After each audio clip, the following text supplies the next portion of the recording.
Hai, aku Devia Natasha. Selamat datang di mini podcast SMA Medina.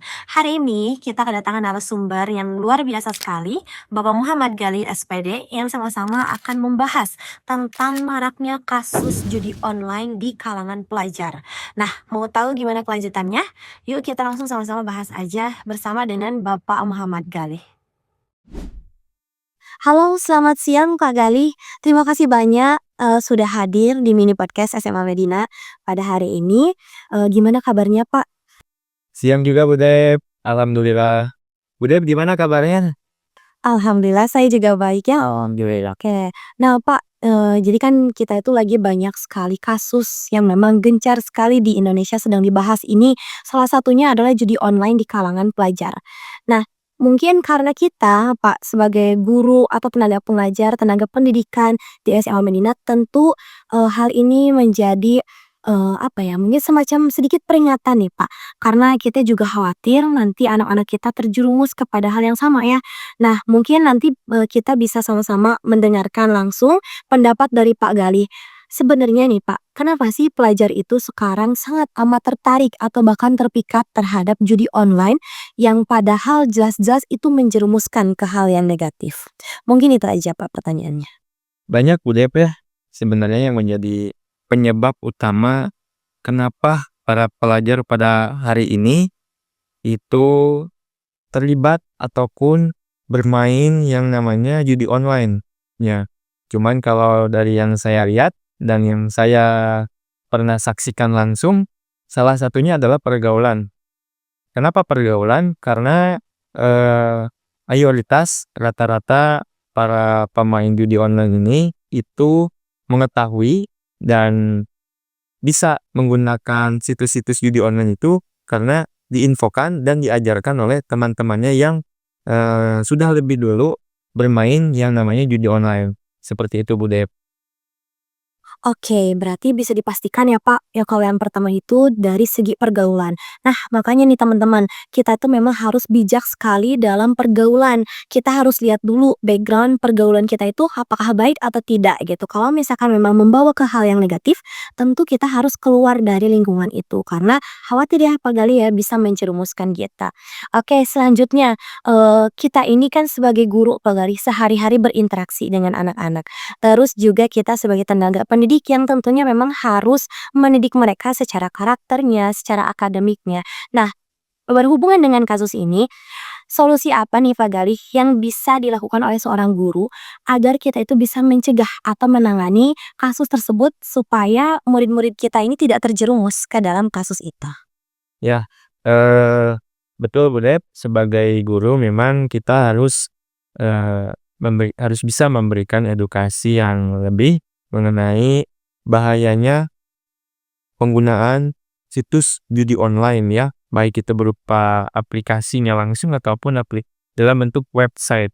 Nah, kalau menurut saya sendiri Bu Dev ya, bahwa setiap guru itu harus bisa memberikan pemahaman mengenai dampak buruk judi online terhadap para siswa-siswanya.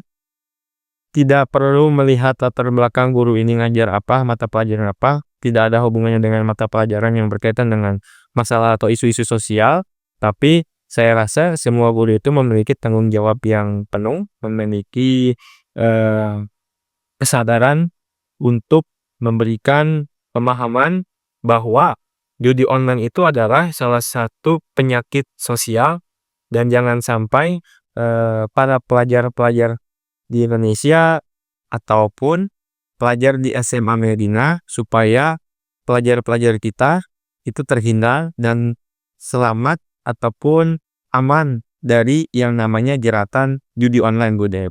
Dan dari saya juga ada apa ya disebutnya ini deh cara mungkin ya cara supaya ngasih pemahaman kepada siswa-siswi ini sebagai guru gitu ya, kita langsung aja kasih contoh dampak buruknya.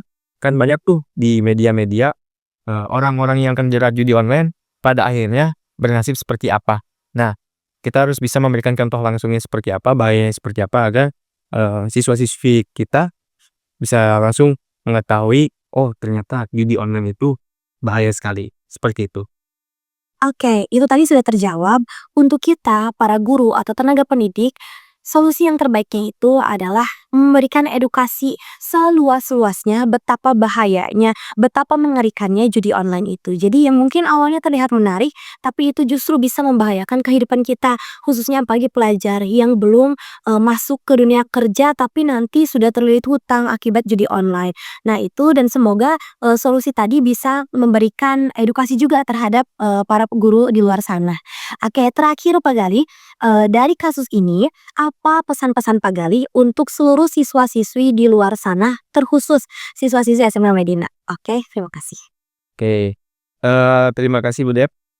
Untuk kesan-pesannya dari saya sendiri, untuk para siswa-siswi SMA Medina, mungkin juga untuk seluruh Indonesia ya, kepada para pelajar dimanapun kalian berada, jauhi judi online, jauhi tindakan-tindakan yang bisa merusak dan juga membuat diri sendiri menjadi rugi. Bahkan bukan cuma untuk diri sendiri, tapi juga untuk orang lain, karena judi online itu membawa kesengsaraan. Kalau kalian menganggap bahwa judi online itu adalah salah satu cara untuk mendapatkan uang dengan cepat, kalian salah besar. Judi online itu justru mengikat kalian kepada kemiskinan dan juga kehancuran, dan sangat-sangat tidak baik untuk dilakukan. Oke, terlebih kalian harus bijak dalam menggunakan internet, terutama di ranah-ranah media sosial. Nah, itu banyak memberikan iklan-iklan yang terdapat situs-situs judi online-nya. Nah, dari situ kalian harus bisa menahan diri ataupun jangan sampai terpancing untuk mencoba situs judi online ataupun ikut bermain judi online. Seperti itu Bu Dep dari saya. Terima kasih. Oke, senang sekali rasanya di mini podcast SMA Medina hari ini membahas kasus judi online yang sedang marak terjadi di kalangan pelajar SMA atau kalangan pelajar di seluruh Indonesia. Dan tentunya terima kasih banyak kepada Pak Galih yang telah bersedia menjadi narasumber kami. Sungguh luar biasa sekali. Penjelasannya membuat pandangan kita semakin terbuka bahwa judi online ini sangatlah berbahaya. Maka kesimpulannya bisa kita ketahui bahwa yang pertama pemicunya adalah dari pergaulan yang salah. Jadi kita harus amat sangat bijak dan teliti terhadap pergaulan seperti apa lingkungan kita sehari-hari, karena itu dapat memicu kita untuk terjerumus ke dalam hal yang negatif. Lalu yang kedua adapun internet, jangan pernah termakan iklan atau sumber-sumber yang tidak jelas yang bahkan bisa membuat kita terjerumus kepada dunia tersebut. Dan terakhir, bijaklah dalam menggunakan sosial media. Mungkin itu saja di podcast kita kali ini, dan sampai ketemu di podcast lainnya. Jangan lupa komen untuk topik apa yang harus dibahas oleh kita selanjutnya. Dadah!